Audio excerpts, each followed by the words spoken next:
Hello everyone, स्वागत है आप सभी का एक बार फिर से। और अभी जो हम करने वाले हैं वो हम अपना चाइल्ड साइकोलॉजी यानी कि चाइल्ड डेवलपमेंट और आपका जो पेडागॉजी है उसके 15 क्वेश्चन यहाँ पर करने वाले हैं। बहुत ही अच्छे तरीके से हम समझने का प्रयास करेंगे कि इसमें लैंग्वेज कैसी आती है। देखो, सीटेट में मोस्ट इम्पॉर्टेंट जो खेल होता है वो पूरा का पूरा किसका होता है? लैंग्वेज का खेल होता है। अगर आपने उसकी भाषा समझ ली, आपने ये समझ लिया कि क्वेश्चंस को पूछा कैसे जाता है और आपने क्वेश्चन को पढ़ के ये समझ लिया कि क्या पूछा गया यहाँ पे, तो आपको आंसर देना आपका 99% बिल्कुल ही सही जाएगा। ओके, तो देखेंगे हम यहाँ पर और एक एक चीज़ को, कुछ पॉजिटिव पॉइंट्स को, कुछ पॉजिटिव वर्ड होते हैं, कुछ निगेटिव वर्ड्स होते हैं, सभी को समझने का प्रयास करेंगे। और सबसे पहली बात कि आपको प्रैक्टिस बहुत ज़्यादा करनी है, क्योंकि प्रैक्टिस से आप क्या करोगे, आपकी जो पढ़ने की स्पीड है क्वेश्चंस को और उसको अंडरस्टैंड करने की जो स्पीड है वो आपकी बढ़ जाएगी। ओके, तो फिर देखेंगे हम अपने चाइल्ड डेवलपमेंट। और ये आपका जो पेपर है, आई थिंक ये 24 दिसंबर 2021 पे जो हुआ था वो वाला पेपर है। तो इसके हम 15 क्वेश्चन अभी देखने वाले हैं और इसका नेक्स्ट पार्ट जो है वो आपको शाम तक मिल जाएगा। तो देखेंगे फिर हम। और स्वागत है आप सभी का एक बार फिर से। और आई होप आप सभी लोग बहुत ही अच्छे होंगे और अपनी पढ़ाई को कंटिन्यू कर रहे होंगे, क्योंकि इस टाइम पे आपको अपनी कंटिन्यूटी बिल्कुल भी नहीं तोड़नी है। विकास के विषय में सही वक्तव्य चुनिए, यानी कि आपकी देखो कुछ मोस्ट इंपॉर्टेंट टॉपिक मैंने आपको बताए भी थे। विकास एवं वृद्धि हो गया, वातावरण एवं आनुवंशिकता हो गया, जीन पियाजे कोहलबर्ग वाइगोस्की हो गया, है ना, आपका जेंडर वाइज हो गया, और आपका जो समावेशी शिक्षा है, एनसीएफ है। ये इतने मोस्ट इंपॉर्टेंट टॉपिक है कि बार बार बार आपसे रिपीटेशन पे पूछे जाते हैं, तो ये टॉपिक्स आपके क्लियर होने ही चाहिए। ओके, और बाद बाकी आप प्रैक्टिस करते रहिए, क्योंकि प्रैक्टिस के थ्रू मैं सोचती हूँ कि अगर आपने नहीं भी पढ़ा है अभी तक वो टॉपिक, तो मैं उसको आपको समझाने का पूरा प्रयास करती हूँ। और चैनल को सब्सक्राइब नहीं किया है तो कर लीजिए, क्योंकि इस तरीके की मोस्ट इंपॉर्टेंट वीडियोस आपको यहाँ पे मिलती रहेंगी। तो देखेंगे हम अपने क्वेश्चंस को। विकास के विषय में सही वक्तव्य चुनिए, यानी कि विकास क्या है। अब हम देखेंगे विकास एक दिशई और एक आयामी होता है, तो ये बिल्कुल ही गलत बात है। विकास ना तो एक दिशई होता है और ना ही एक आयामी। एक आयामी का मतलब है सीधी रेखा में चलता जाता है, लेकिन विकास हमारा ऐसे नहीं होता है। विकास आपका कैसा होता है? स्पाइरल होता है, यानी कि पहले आपका विकास हुआ, फिर उसमें थोड़ी सी मजबूती आएगी, है ना, फिर उसके बाद फिर से थोड़ा सा विकास हुआ। तो विकास आपका एक दिशई और एक आयामी बिल्कुल भी नहीं होता है। इस तरीके के ऑप्शन आपको मिले तो आपको उसको तुरंत ही क्या करना है? कट करना। विकास परिवर्तनीय है। मान लो अभी एक 4 साल का बच्चा है, उसका भी विकास हुआ है ना, और उसका विकास चल रहा है, तो आगे चल के जब वो 10 साल का होगा तो उसका विकास में क्या हो जाएगा, यानी कि परिवर्तन हो जाएगा। तब उसमें दूसरे विकास के जो आयाम है वो वहाँ पे दिखेंगे हमें। तो ये हमारा ऑप्शन यहाँ पे सही है। देखेंगे हम, विकास पूर्ण रूप से आनुवंशिकता से योजनाबद्ध है। अगर ऐसा होता तो इनका बच्चे पर कोई इफेक्ट फिर नहीं पड़ता, तो ये ऑप्शन आपका इसलिए गलत हो जाएगा क्योंकि विकास जो हमारा है वो इन्वायरमेंट और आनुवंशिकता का एक अंतः क्रिया है। ओके, वो कि किस ना तो वातावरण से ना ही आनुवंशिकता से, जहाँ पर भी किसी एक की महत्वता बताई जाए वो आपका ऑप्शन सभी क्या हो जाएगा? सभी व्यक्ति एक ही आयु और गति से विकास के परिणामों को प्राप्त करते हैं? जी नहीं। आपने देखा होगा कोई छोटा बच्चा 3 साल में ही चलने लगता है, कोई 4 साल तक बोलता नहीं है, तो इस तरीके से तो ये सभी एक ही आयु में, ऐसा कुछ डेफिनेट नहीं है। ठीक है, तो इसका जो ऑप्शन आपका हो जाएगा वो सेकेंड सही हो जाएगा। विकास क्या है? परिवर्तनीय है।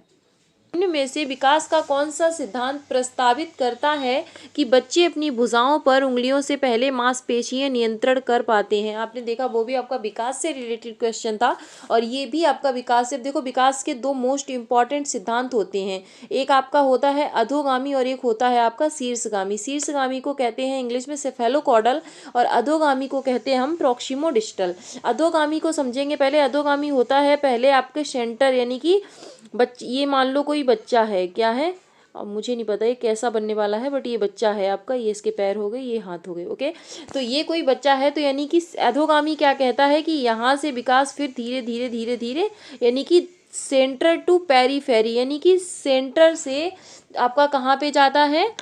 बाहर की तरफ, परिधि की तरफ। तो ये आपका कौन सा होता है? अधोगामी। ये यही कह रहे हैं कि भुजाओं पर, तो भुजाएं पहले आती हैं ना, भुजाओं के बाद हमारी बच्चे की फिंगर्स आती हैं, तो फिंगर्स पर बाद में जाएगा। तो इस तरीके से आपसे पूछा जाएगा, तो आपका ऑप्शन यहाँ पे अधोगामी विकास हो जाएगा। हम समझेंगे शीर्षगामी। तो शीर्षगामी का मैंने पहले भी आपको बताया, शीर्षगामी मतलब सिफेलोकॉडल, यानी कि सिर से पैर की तरफ जो आपका विकास होता है उसको हम क्या कहते हैं? सिफेलोकॉडल। ओके, तो ये मोस्ट इंपॉर्टेंट है और इनका जो बेसिक है वो आपको आना चाहिए, क्योंकि क्योंकि इनसे क्वेश्चन क्या होता है, पूछा ही जाता है। देखेंगे अपने नेक्स्ट क्वेश्चन को यहाँ पर हम। नेक्स्ट है आपका शारीरिक लक्षण जैसे आंखों का रंग, ऊंचाई, बालों का रंग मुख्यतः पर्यावरणीय कारकों द्वारा सुनिश्चित होते हैं, जी नहीं।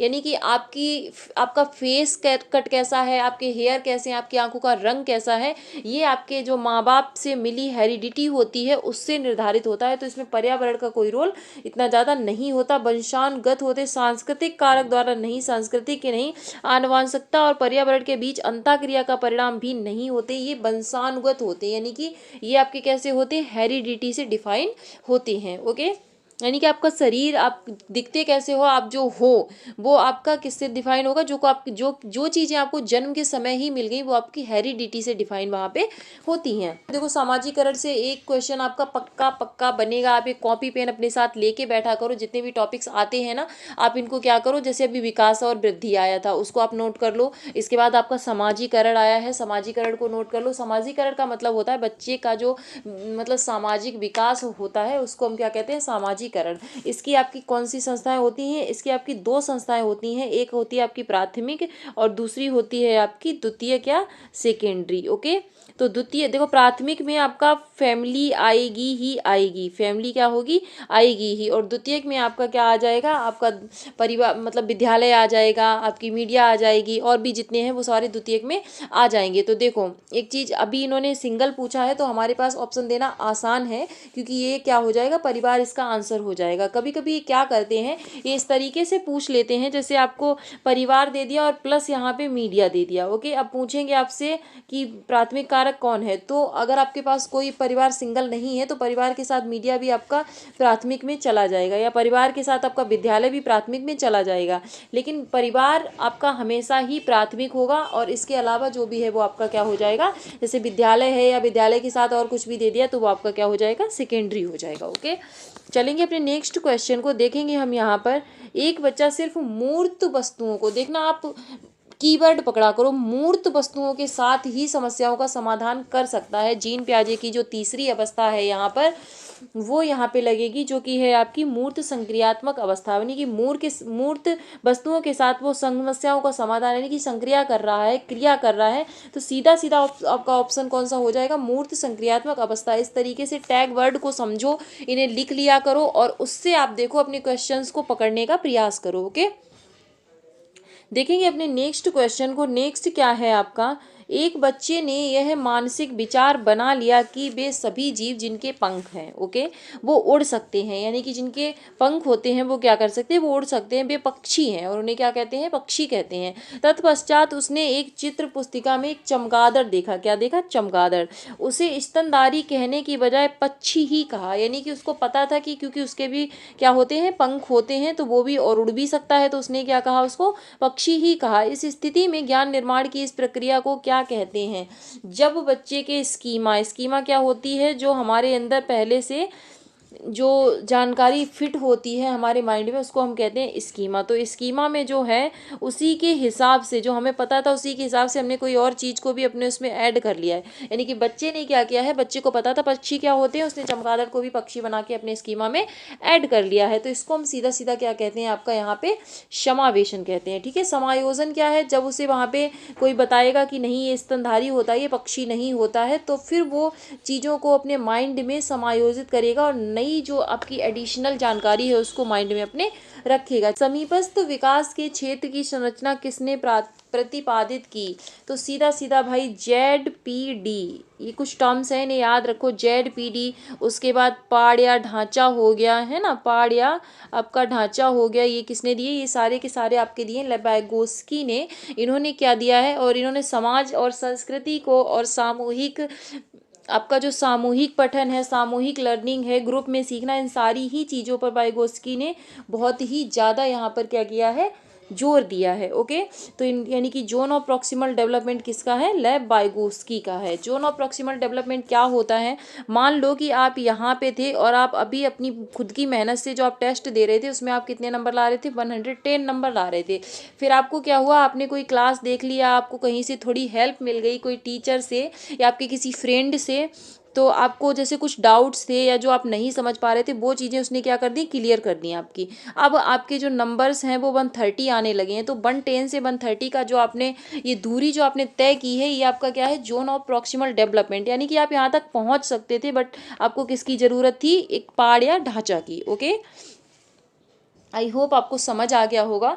निम्न में से कौन सा कथन बच्चों के संज्ञानात्मक विकास के विषय में जीन पियाजे और लेव वाइगोस्की के विचारों के बीच मुख्य अंतर दर्शाता है? यानी कि लेव वाइगोस्की और जीन पियाजे ने इतना काम किया संज्ञानात्मक विकास के ऊपर कि इनसे क्वेश्चन आपसे भर भर के पूछे जाते हैं। अब देखेंगे हम यहाँ पे, पियाजे बच्चों के स्वतंत्र प्रयासों द्वारा जगत को अनुभव करने पर जोर देते हैं। यानी कि ये क्या करते हैं, खोजबीन को, लर्निंग बाय डूइंग को बहुत ज़्यादा अनुभव देते हैं। यानी कि बच्चे को अकेला आप उस खुद से सीखने दो, है ना, लर्निंग बाय डूइंग।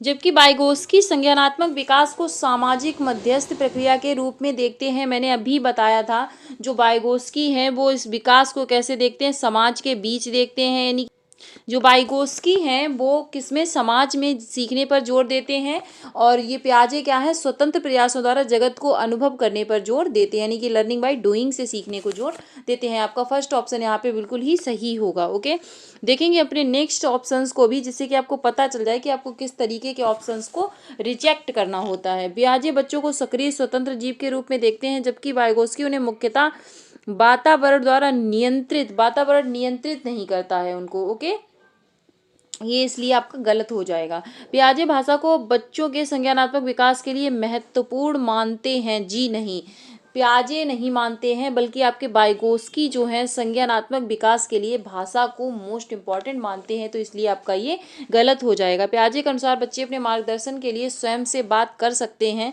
नहीं, वाइगोस्की कहते हैं कि वो अपने आप से सेल्फ टॉक कर सकते हैं, जिसको कि इन्होंने क्या कहा है, निज वाक्य कहा है, निज वाक्य, है ना। और पियाजे ने इसको ईगो सेंट्रिक यानी कि अहम केंद्रित वार्ता बोला है। तो ये मार्गदर्शन की जो बात करते हैं वो कौन करता है, वाइगोस्की करते हैं। ये आपका ये भी गलत हो जाएगा। देखेंगे अपने नेक्स्ट क्वेश्चंस को हम।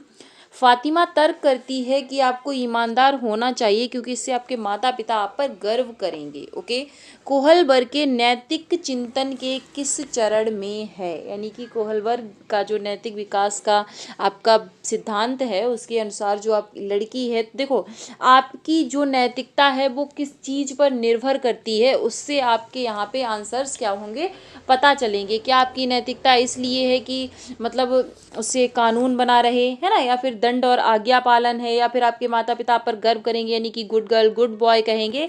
तो इस तरीके से यहाँ पे अभी क्या कह रही है, किस लिए कर रही है, ताकि उसके माता पिता क्या करें, उसको गुड गर्ल और गुड बॉय वहाँ पे बोले। तो ये जो है आपका थर्ड वाला ऑप्शन इसमें सही हो जाएगा। अच्छा लड़की अच्छी लड़की बोला जाए, इसलिए वो वहाँ पे क्या कर रही है कि आपको ईमानदार इसलिए होना चाहिए, बल्कि उसकी खुद की कोई इसमें नैतिकता नहीं है। क्वेश्चन 10 है आपका, कक्षा में सकारात्मक यानी कि उपकारी अधिगम माहौल निर्मित करने के लिए निम्न में से क्या मददगार रहेगा? यानी कि अगर आपको पॉजिटिव माहौल बनाना है अपनी क्लास में तो आप क्या करोगे? योग्यता आधारित अटल समूह बना दोगे? बिल्कुल भी नहीं भाई। कक्षा में केवल नहीं रखना है। विद्यार्थियों को किसी भी तरीके से उच्च अंक बस प्राप्त कर ले, चाहे वो सीखें या नहीं सीखें। तो इस तरीके के ऑप्शंस आपके जो होते हैं वो बिल्कुल ही गलत होते हैं। आपका इसमें एक ही ऑप्शन सही है, सभी विद्यार्थियों को सहभागिता के समान अवसर देना है कि सब बच्चे सीखें, सभी पार्टिसिपेट करें, सभी अपनी बातों को कह सकें। सकारात्मक माहौल आपकी क्लास में होना चाहिए। देखेंगे नेक्स्ट क्वेश्चन को यहाँ पर, निम्नलिखित में से प्रगतिशील शिक्षा की प्राथमिक विशेषता क्या होना चाहिए? यानी कि जो प्रगतिशील आपकी शिक्षा होती है उसमें मोस्ट इम्पॉर्टेंट चीज़ कौन सी है वो होनी चाहिए। पेपर पेंसिल आधारित परीक्षा से अधिकतम आंकलन, ये तो पहली बात तो आंकलन ही बेकार है, ये समेटिव नहीं होना चाहिए। बार बार परीक्षा में उच्चतम अंक की प्राप्ति पर बल, जी नहीं। पाठ्यचर्या और आंकलन में लचीलापन, ओके। वह उत्प्रेरकों का बार बार यानी कि आप बाहरी मोटिवेशन है उसको मतलब यानी रिवॉर्ड दोगे, ये करोगे वो करोगे, नहीं। पाठ्यचर्या में आकलन और लचीलापन, यानी कि देखो प्रगतिशील शिक्षा क्या होती है, जहाँ पर बच्चे को एकदम चाइल्ड सेंटर्ड जो एजुकेशन है वो होती है आपकी प्रगतिशील शिक्षा। इसकी जॉन ड्यूवी ने बहुत बात की है।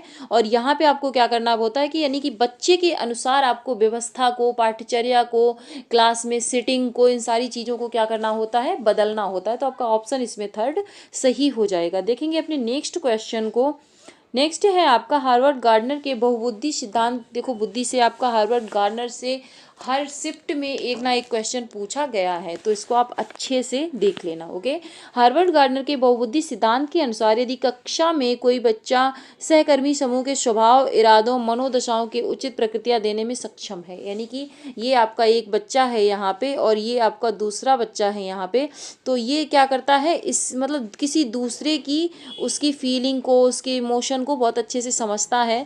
तो यहाँ पे जो आपकी बुद्धि होती है वो आपकी होती है अंतर वैयक्तिक। याद करने का तरीका देखो, ये दो है ना, तो इन दोनों में मतलब कितना भी सिमिलरिटी हो, लेकिन किन्हीं दो व्यक्तियों में क्या होता है, एक डिफरेंस होता है, अंतर। तो अंतर वैयक्तिक जो बुद्धि होती है आपकी, वो मतलब किस में होती है, दो लोगों में। यानी कि एक बंदा जब किसी दूसरे की भावों को, विचारों को बहुत अच्छे से समझ लेता है, तो वहाँ पे आपकी कौन सी होती है, अंतर वैयक्तिक। उसके बाद है अंतः। अंतः का मतलब स्वयं में, खुद में, है ना। अब मान लो यहाँ पे एक बच्चा है कोई, ये एक बच्चा है आपका कोई, और वो खुद के जो इमोशंस हैं, जो उसके मतलब फीलिंग्स हैं, उनको बहुत अच्छे से कंट्रोल कर लेता है। खुशी में ज़्यादा खुश नहीं, दुख में ज़्यादा दुखी नहीं, अपनी किस टाइम पे उसको क्या करना चाहिए, स्वयं के अंदर के सारे इमोशंस को समझ सकता है, अपनी स्वभाव को समझ सकता है, अपनी मनोदशाओं पर मतलब एक समझ सकता है, तो उसको हम क्या कहेंगे, अंतर्वैयक्ति। तो यहाँ पे जो आपका ऑप्शन है वो हो जाएगा अंतर्वैयक्तिक बुद्धि, यानी कि दूसरों को समझने वाला। देखेंगे हम अपने नेक्स्ट क्वेश्चन को। व्यवसाय के संप्रत्यय को पढ़ाते समय मोनिका ने विद्यार्थियों को पुरुष और महिलाओं को गैर पारंपरिक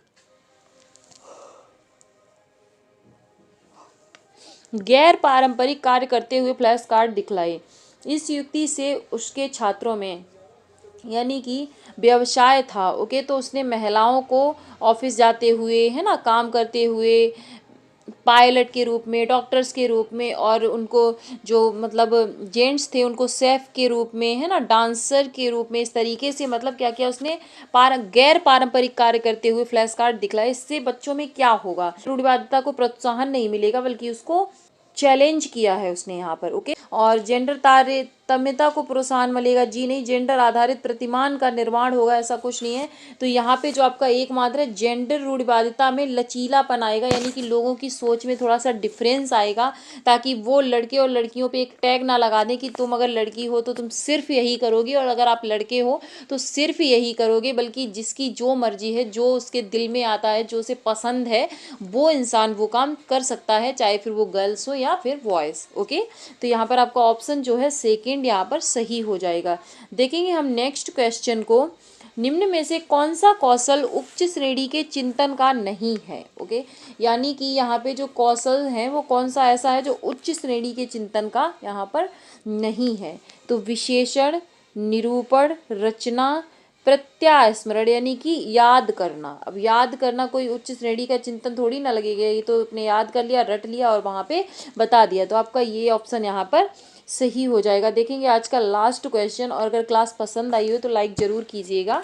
निम्न में से कौन सा मानदंड निर्देशित आकलन है, यानी कि यहाँ पर निर्देशित आकलन। निर्देशित आकलन क्या होता है, एक मतलब आपने निर्देश दे दिया है, जैसे कि मान लो मतलब आपको हिस्ट्री है, हिस्ट्री से आज आपको कोई क्वेश्चन पूछना था, है ना, कोई लेसन एक था जिसका आपको क्या करना था, टेस्ट लेना था। तो यहाँ पर आपने बता दिया, अब जो रटने वाला बच्चा होगा वो भी कर सकता है।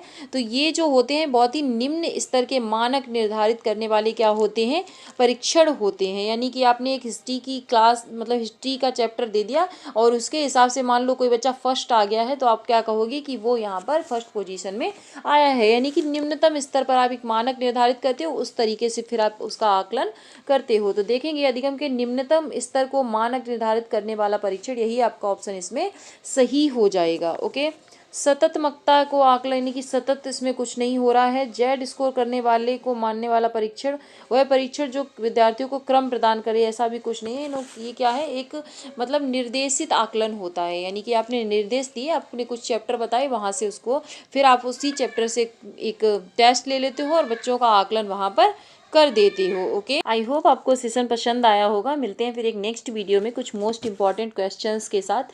तब तक के लिए आप सभी अपना ध्यान रखिएगा, अपनी पढ़ाई को करते रहिए, अपने माँ बाप के सपने को पूरा करने के लिए आपकी मेहनत जारी रहनी चाहिए। ओके, ऑल द बेस्ट और थैंक्स फॉर वॉचिंग। जय हिंद।